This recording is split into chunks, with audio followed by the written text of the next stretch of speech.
ಔಷಧಿ ಆಗಿದ್ರೆ ಯಾಕೆ ಸಾಯ್ತಿದ್ಲು ಆ ಹೆಂಗ್ಸು? ಆದ್ರೂ ಈ ಗೌರ್ಮೆಂಟ್ ಅವರಿಗೆ ಅಷ್ಟು ಬುದ್ಧಿ ಇಲ್ವಾ? ನೋಡು, ಇದೆಂತ ಕೆಲಸ ಅಂತಂದ್ರೆ ನಿನ್ಗೊಂದು ವಿಚಾರ ಹೇಳ್ತೀನಿ ತಿಳ್ಕ. ಏನಂತಂದ್ರೆ ಗುಣಮಟ್ಟವನ್ನ ಕಾಪಾಡಿಕೊಳ್ಳೋದಕ್ಕೆ ಸರ್ಕಾರಿ ವ್ಯವಸ್ಥೆಯಲ್ಲಿ ಒಂದು ಸಂಸ್ಥೆ ಇದೆ, KSMSCL ಅಂತ ಒಂದು ಸಂಸ್ಥೆ ಇದೆ. ಅದು ಈ ಒಂದು ಗುಣಮಟ್ಟವನ್ನ ಕಾಪಾಡಿಕೊಳ್ಳೋದ್ರಲ್ಲಿ ಕೆಲಸ ಮಾಡುತ್ತೆ. ಹಂಗಂದ್ರೆ ಕರ್ನಾಟಕ ರಾಜ್ಯ ವೈದ್ಯಕೀಯ ಸರಬರಾಜು ನಿಗಮ ನಿಯಮಿತ ಅಂತ ಈ ಸಂಸ್ಥೆ ಏನ್ ಕೆಲಸ ಮಾಡುತ್ತೆ ಅಣ್ಣ?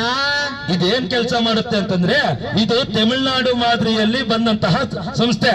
ಇದು ಸರ್ಕಾರದ ಔಷಧಿಗಳನ್ನ ಗುಣಮಟ್ಟ ಸರಿಯಾಗಿದೆಯಾ ಇಲ್ವಾ, ಚೆನ್ನಾಗಿ ಕೆಲಸ ಮಾಡುತ್ತಾ ಇಲ್ವಾ ಅನ್ನೋದನ್ನ ಚೆಕಪ್ ಮಾಡುವಂತ ಕೆಲಸ ಮಾಡುತ್ತೆ.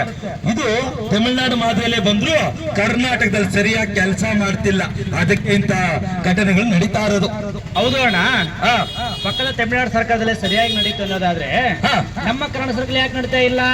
ಯಾಕೆ ನಡೀತಾ ಇಲ್ಲ ಅಂತಂದ್ರೆ ಈಗ ತಮಿಳುನಾಡು ಸರ್ಕಾರ ಇದೆಯಲ್ಲ, ಕರ್ನಾಟಕ ಸರ್ಕಾರಕ್ಕಿಂತ 3 ಪಟ್ಟು ಜಾಸ್ತಿ ಹಣ ಗುಣಮಟ್ಟದ ಔಷಧಿಗಳಿಗೋಸ್ಕರ ಖರ್ಚು ಮಾಡುತ್ತೆ.